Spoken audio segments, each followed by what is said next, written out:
Hello, and welcome to the show with Wrestling with Entertainment, the only audio experience on the web today, the trusted choice for interviewing all your favorite wrestlers every Tuesday and Wednesday, and previewing and reviewing the latest shows from WWE, AEW, New Japan, and everything in between every Saturday on YouTube and Castbox, sponsored by Rogue Energy and Player One Coffee. I'm, of course, your host, that guy, James J. Alongside Kaliko Yachts and Scooter Dust, both of which are not here. But I'm alone, but I'm not lonely, I would say. Lonely. Well, it was still a good week for Wrestling With as we interviewed Stevie Legend and Luke King Sharp, two incredible interviews, two very different personalities. Stevie obviously just starting his career, and Lou in the midst of maybe the biggest part of his career. Obviously mixing up, um, making one incredible giant promotion in the Europes. Um, And you could listen to all of that and so much more in those two incredible interviews. Go into the archives. Can't say enough about Idol Guy. Alright, and this upcoming Tuesday, we have the Queen of Hearts, Scarlet Rose. Incredible girl from my neck of the woods. We talk about being a gear maker, making a mask for Gabriel Iglesias, fluffing a match called the Arm Lung, and a match against Christina Von Eerie, her first impressions of J-Rod, and a hell of a lot more. And this upcoming Wednesday, the 11th, we have Hotshot Danny Duggan, the promoter, owner of Canadian Wrestling Elite, almost celebrating their 15th year in pro wrestling, being open. We talk about that, their crazy tour schedule, having Jake the Snake on one of the tours, his current injury, a documentary shot about said tour with Jake the Snake, and a hell of a lot more. There's a lot of content with Danny, and I do recommend listening to everything. But don't take my word for it. Here's some clips now. You wrestled J-Rod. Obviously a well-known name in the California independents. What was it like competing against her? I thought she was gonna be taller, honestly. I stood next to her and I was like, "You're not 6 foot. There's no way you're 6 foot." She's like, "I'm not." I'm like, "Okay." I thought you were like this giant, and like you stand next to me, you don't look that tall. Like that was my first impression. I was like looking at her, and I'm like, "You're not that tall. Like you're kind of like you're only a couple inches taller than me. Like you're not that tall." So that's kind of like my kind of like, I don't know. I thought she was gonna be bigger. She looks a lot bigger in her pictures than she actually is, which was like kind of surprising. But we had, I think, what was a really good match. And I remember clear as day, because it makes me even, I can feel the sympathy pains as I tell this story. I walked through the curtain after one of those matches with AJ, and Jake, being that fun-loving bastard he is, wound up and like punched me full tilt right in the chest, like right where my torn pec was, nearly dropped me to the floor. And I'm like let out like a scream of pain, like I thought it was like a bad rib. I'm like, what the fuck you doing, man? Like, that hurt. And but it was a rib. He had a good laugh at it, but there was a lesson in that rib, and he's like, see how bad that hurt? And I said, yeah, that hurt. He's like, yeah, the people can see it hurts that bad too. So what does that tell them when AJ's got a hold of it and he's beating it up for 15 minutes, and the match continues to go on when I simply put you down by making contact with it? And that was kind of a light bulb that went off. Like, oh shit, yeah, I didn't really think of that. We're kind of telling everyone it's all bullshit if they can see the extent of my injury and how badly beat up I am, but it's not phasing me and I'm able to keep on going. So with some fine tuning in his advice, those matches got changed. Instead of him beating the shit out of that arm and pec for 15 minutes, it was 15 minutes of him trying to beat the shit out of that arm and pec and me doing everything I could to protect it. But by the time he got, but when he would eventually get a hold of it, it was lights out because, no normal man's going to be able to, withhold that pain threshold. And the matches end up being a lot better because of it, with that simple change of story. And with that valuable lesson that cost me my long-term health probably of wrestling with that torn injury, those torn muscles. That's a lesson I've been able to, take on and apply without having the serious injury to go with it, but the work professional wrestling injury on any given event. So it was a valuable lesson in psychology that was very useful and very beneficial because of Jake's mentorship on the tour. All right. It is a great day for wrestling because we are wrestling with the news. And we'll get into all things WrestleDream later because that's our main event for tonight. Um, but something coming up is the Tuesday Night Wars. For whatever reason, AEW will be on a Tuesday night, preempted by whatever sport that is going to get the um, the TV the TV company more ratings than AEW is at this point. TNT, TBS, whatever.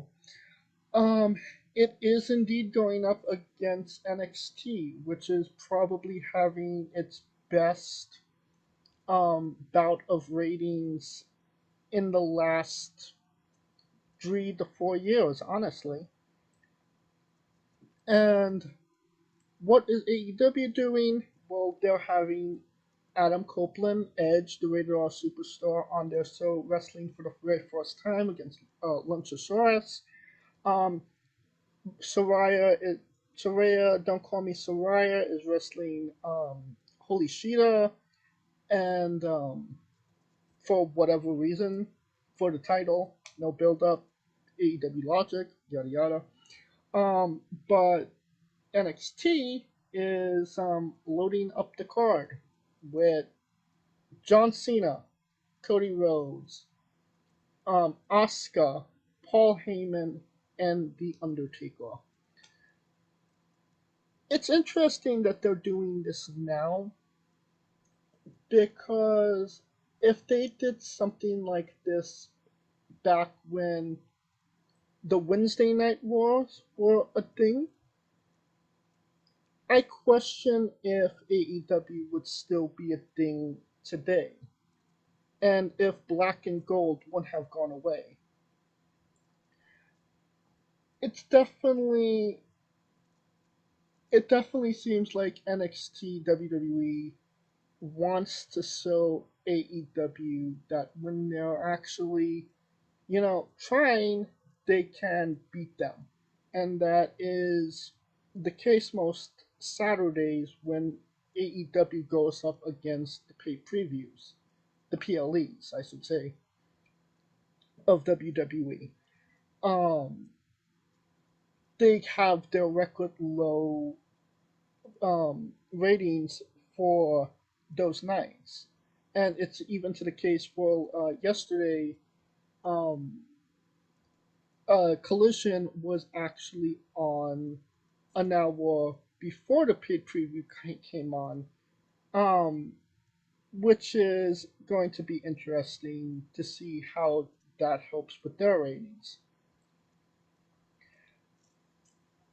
it's definitely an interesting case.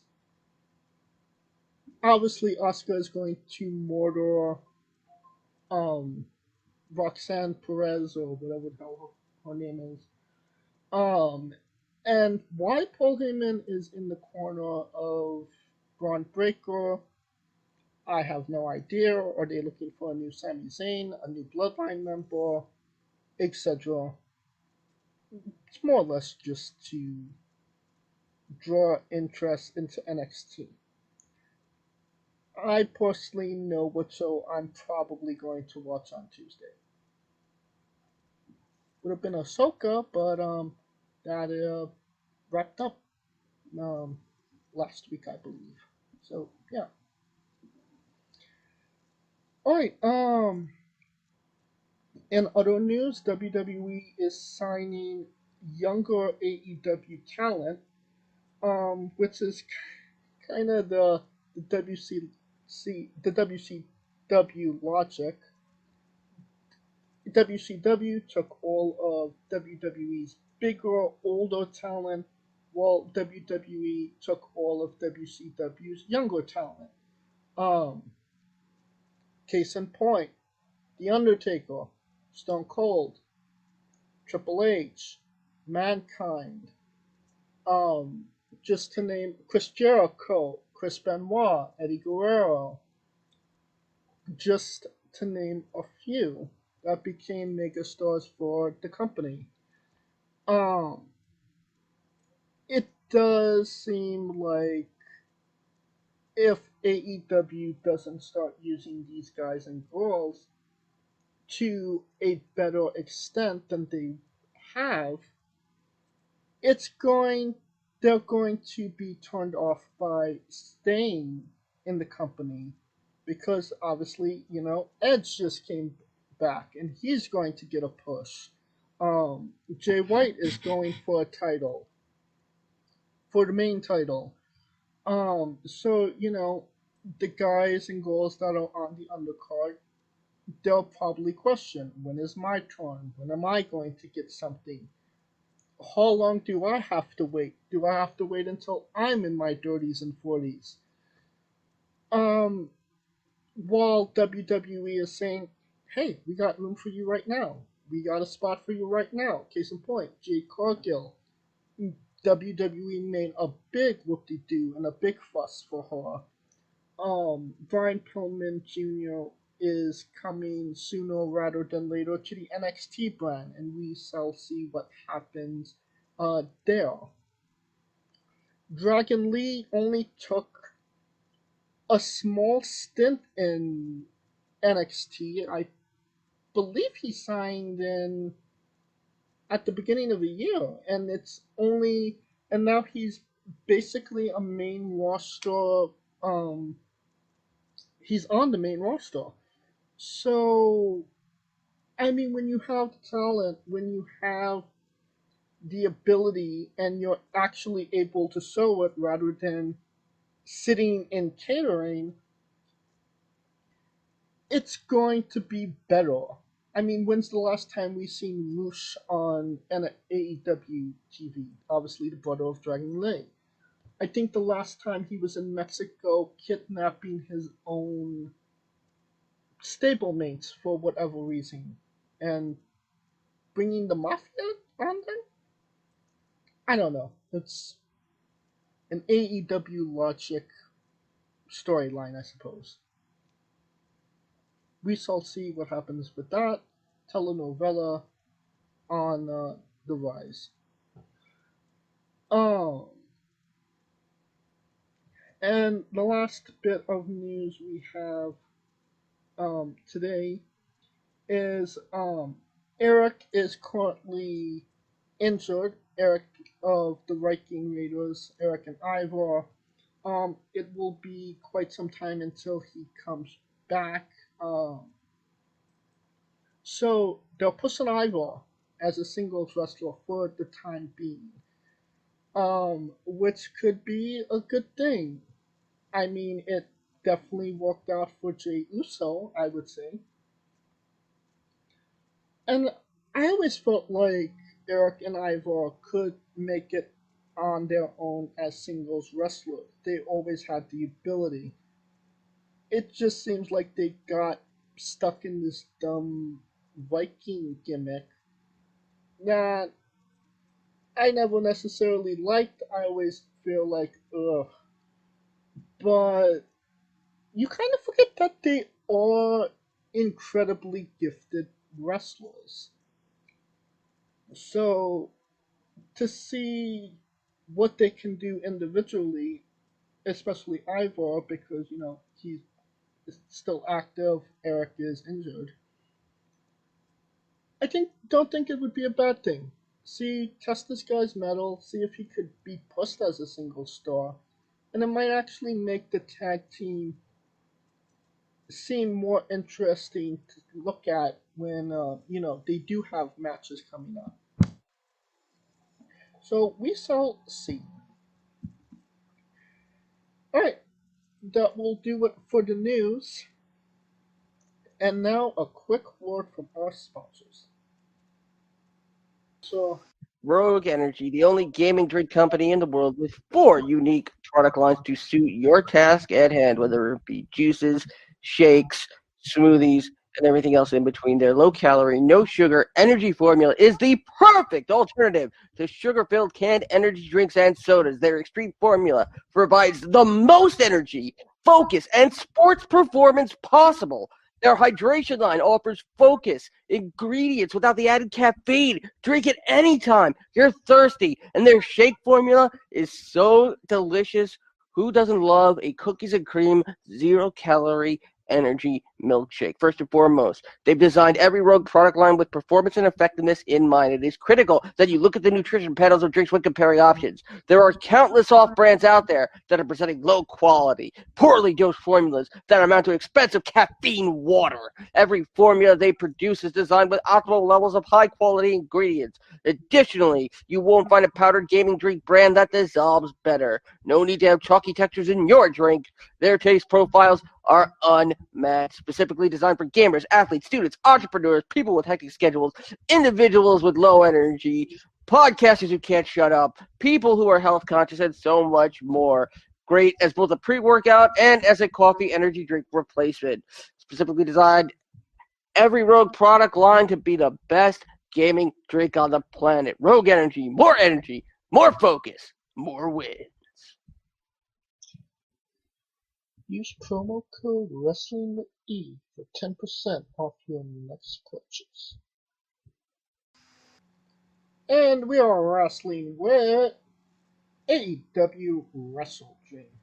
It was last Sunday.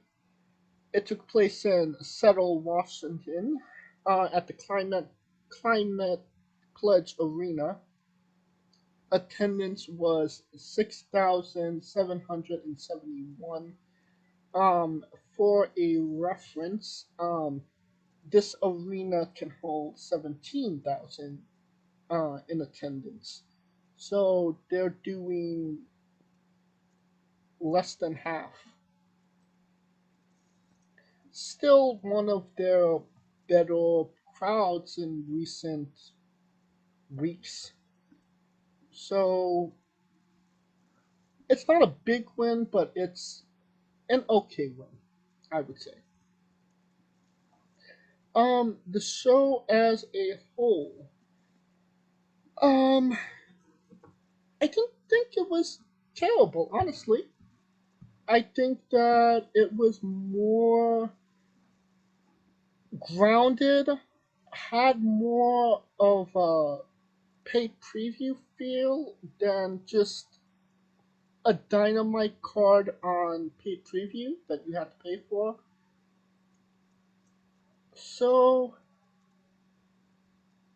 in that perspective, it was a win in my eyes because not every match was no disqualification, hardcore, a, uh, a thousand thumbtacks raining from the ceiling, um, blood gushing into the crowd, all that good stuff, like AEW normally does for these pay previews. Um, so it being different was definitely, in my eyes, better. But the one thing I will say that I felt was definitely a negative is a lot of the wrong people won. What say you, Scooter?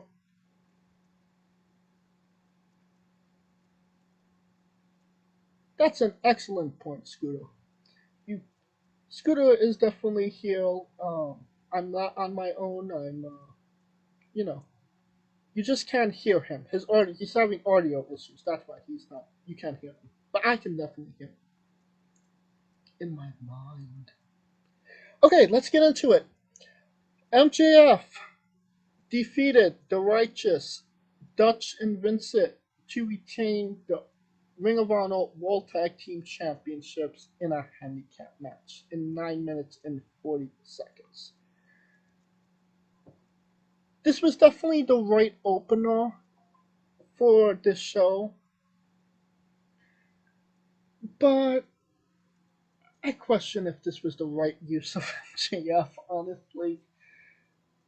If you don't have anything for the champion of your company, should you use him at all? It was an okay, funny, haha match. And I probably would have been okay with this match more so if MJF wasn't the world champion. It devalues him, it makes him look less than considering who our champions are in other companies.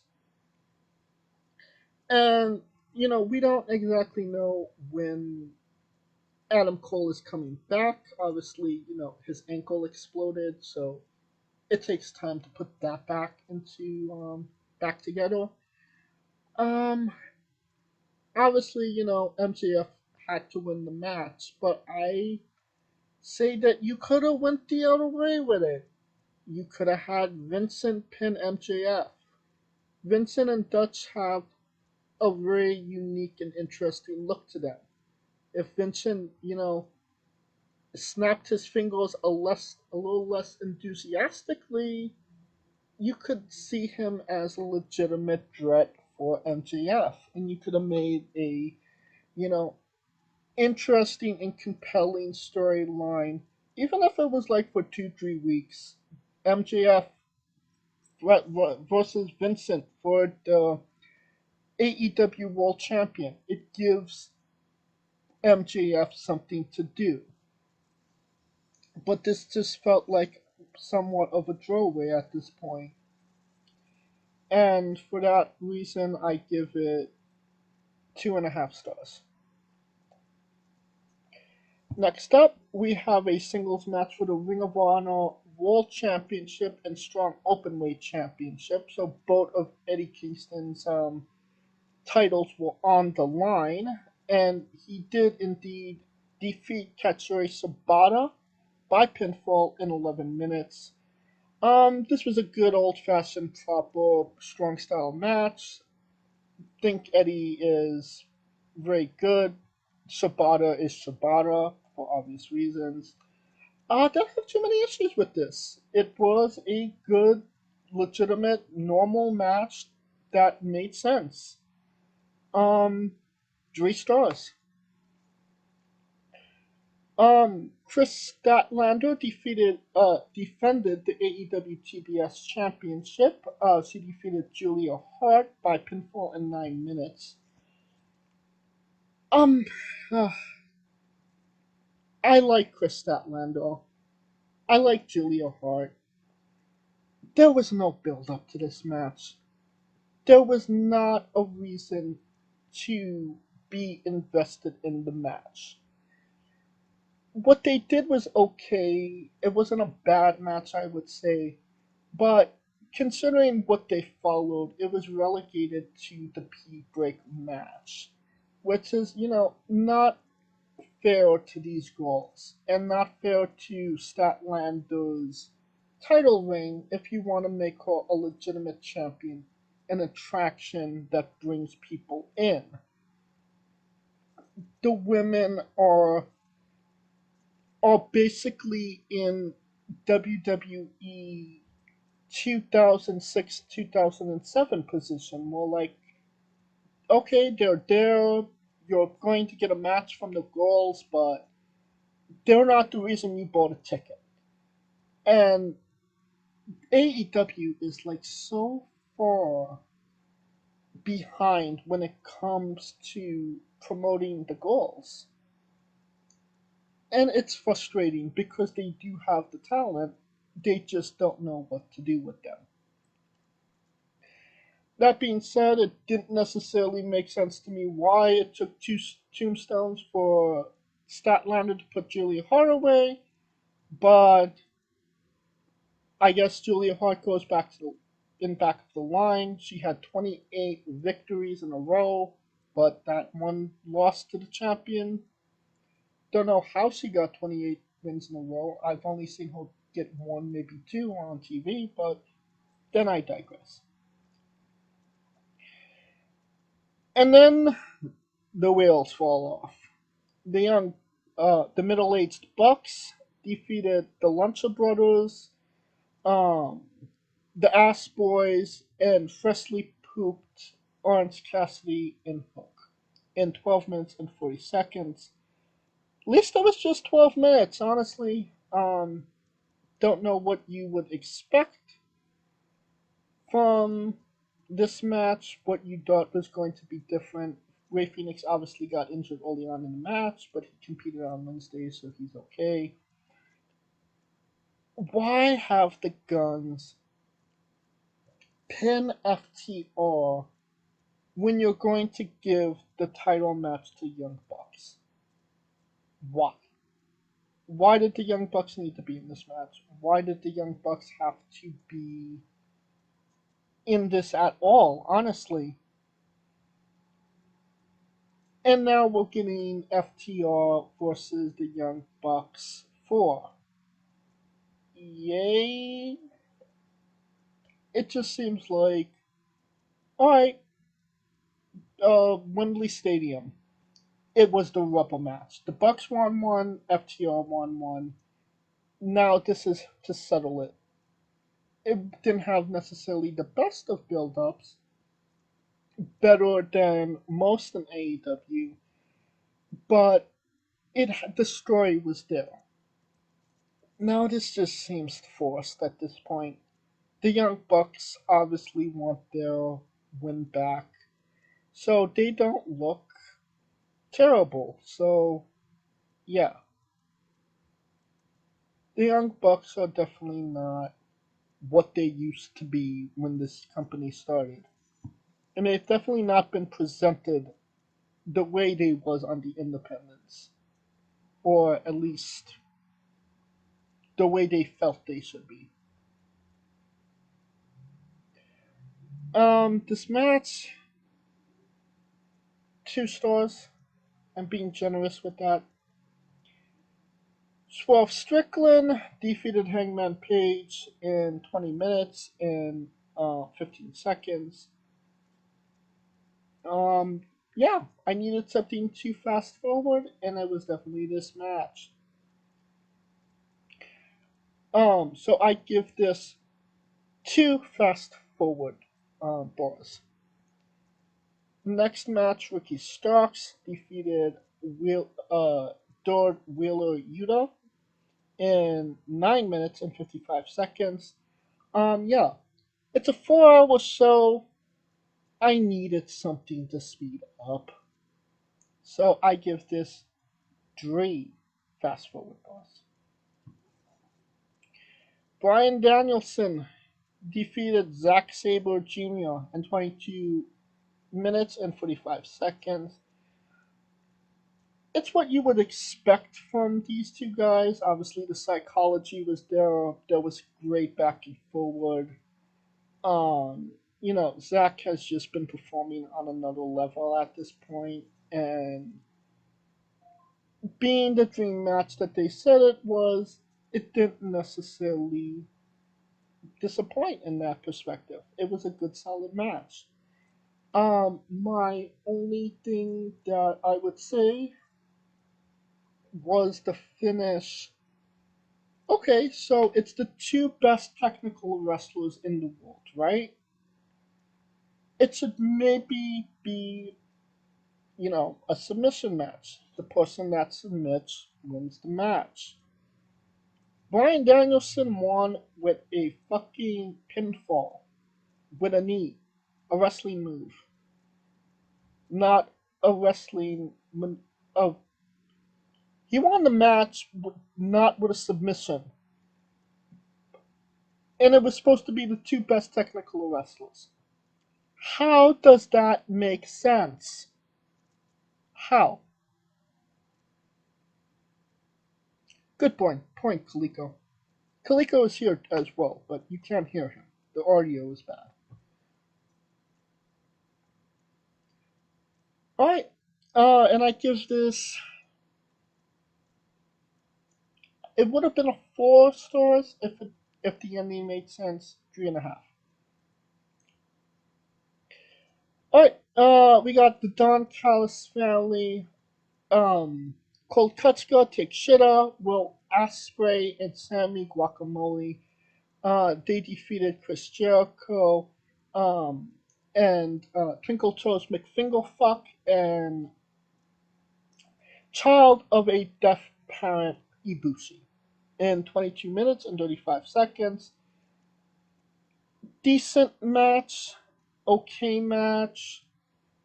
I got where they were going. Sammy got the win on Jericho, but it just, I don't know. I wasn't as invested as I could have been in this match. There was a lot of things that didn't make sense. I mean, why was Osprey not holding Omega and Ibushi at the end? It was just called, um, yeah, it was only Take Shita holding them back, and it looked so fucking awkward. Honestly, it was somewhat of a clusterfuck, I would say. That being said, I give it 2.5 stars. I would say.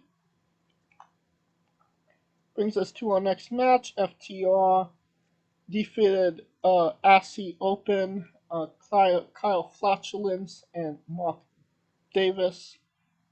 Took 20 minutes and 25 seconds for FTR to retain their titles. It was okay. I hate the fact that they say Aussie Open's the greatest tag team and they're jobbing to literally anybody with a pulse at this point. They're not the best tag team in the world. They're not even close. In the United Kingdom, who has held the IWGP Tag Team Championship more times? Aussie Open or the Great O'Khan and Jeff Cobb? Jeff Cobb and Great O'Khan. So there you go. So go back to the mid cards, honestly, and give us people that are worth hardwood and Wheeler's time, honestly.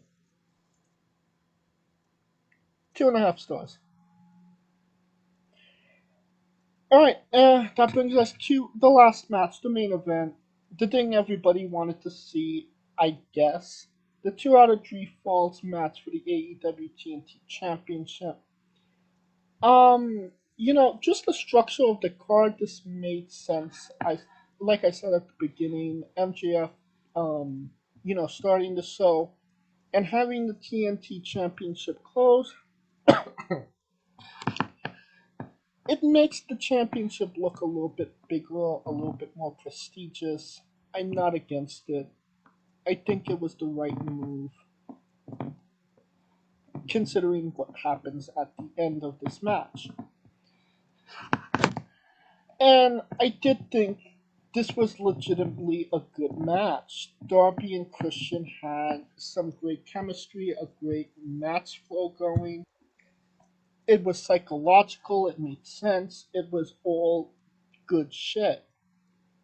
And then the steel steps came in, and Christian destroyed half of the ring for no fucking reason. How that was legal and how they didn't disqualify Christian for doing that is literally beyond me. Um, Christian did win the match 2-1 against Darby. It the last like 5 minutes when the ring came apart, the match came apart for me. But I was a little bit more forgiving of this because every match before it didn't have blood, guts, staples, chairs, tables, the whole shebang. So it definitely made it more tolerable that they left it to be in the last match. I do question, when does Darby get a victory? Because we've said on the show multiple times, Darby doesn't need to win. He's over with the crowd. People are happy to see him. But at some point, he's going to need a win. He needs a win. This could have been a great little moment. It wasn't. I could honestly understand why he didn't win as well, because it maybe would have took away from his championship celebration. I am of course speaking about the heel turn of Bruce Nick Wayne. He turned bad. Oh, why? Why, Nick? Why'd you turn on Darby? Your mom was in the crowd. Why? Why? Who the fuck cares? It means nothing. Nobody was invested in him as a face. So why would anybody care when he turned heel? And it literally means more shit, considering that like 10 seconds later, Adam Copeland, Edge, came to make the save. A nasty chair shot to Nick Wayne. Um, a chair shot in a spear to Luchasaurus, and then obviously Christian, ran out. Edge is now all elite. And honestly, I'm somewhat disturbed by it. It disturbs me that he decided to come here, because he's in the twilight of his career. He doesn't need to do it. He doesn't need to prove anything. And it's terrible for me to say. I mean, honestly, it sickens me to even say this, but being in an AEW ring, these guys are not safe in this company. He's gonna get paralyzed wrestling on these guys. Obviously, if he stays safe with the people he knows, Christian, the Hardys, a possible match with Kenny Omega. I say Kenny because I haven't heard Kenny Omega injuring anybody in the ring. I've never heard that. So he he's relatively safe. Keep him away from Moxley if it's a death match. Keep him away from Brian. Um, what's his name? Jack Perry. Guevara.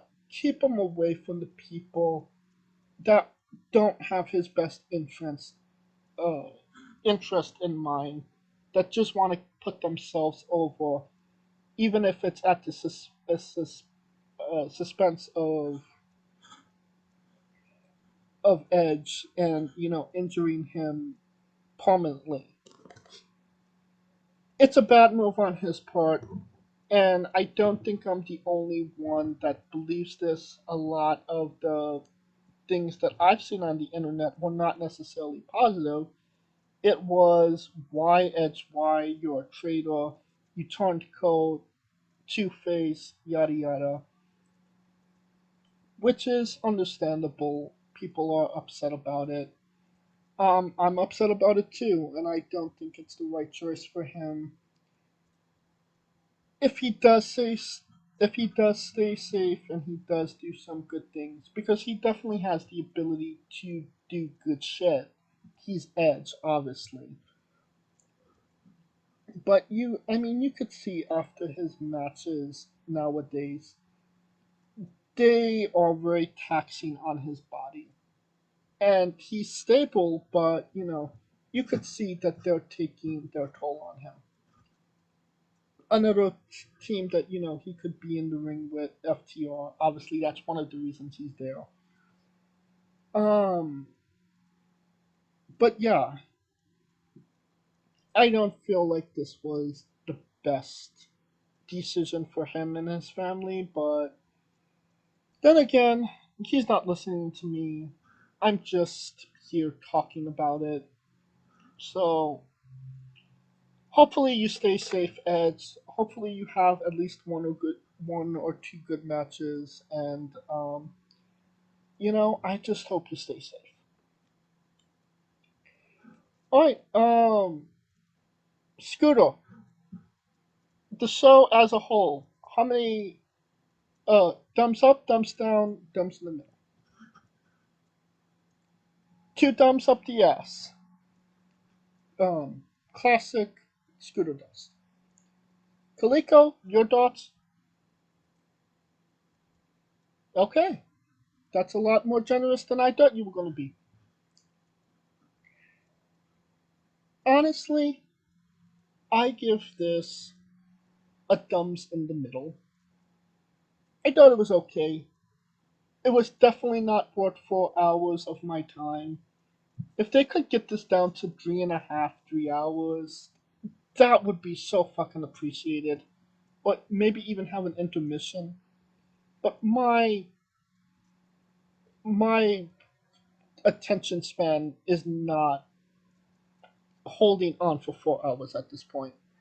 I do appreciate that they tried to do something different, and I do think if they do what they did here a little bit better in the future, this could be the formula for a good paid preview down the line. So that's why I give it a thumbs in the middle. Alright, that will conclude this episode. Next week we should be doing a review of Fastlane. It was a gross oversight on my part that we didn't do a preview of it. But situation being what it was, and obviously I'm alone right now. I'm alone, but I'm not lonely. I'm Mr. Lonely. So yeah, well, and just the fact that I forgot that it was going to be this week is another reason. So we shall see. And hopefully I will be with people next week. Um, of course, thank you for listening. If you like what we're doing, please like, subscribe, comment. But on YouTube and Castbox. This was sponsored by Rogue Energy and Player One Coffee. Join us this Tuesday as we interview Scarlett Rose. This Wednesday as we interview Hotshot Danny Duggan. And every Tuesday and Wednesday for new incredible interviews. Follow the show at Wrestling with E, but on Twitter and Instagram for information on who we're interviewing, when we're interviewing, them, links to those interviews, and so much more. Follow me personally at JamesJ993. For Kaliko Yachts and Scooter Dust, I am James J, and this has been Wrestling with Entertainment. I have nobody for my own. Hey folks, this is the Colossal Mike Law, and you are listening to Wrestling with Entertainment. Enjoy the show, support these guys. We appreciate it very much. We'll see you at ringside.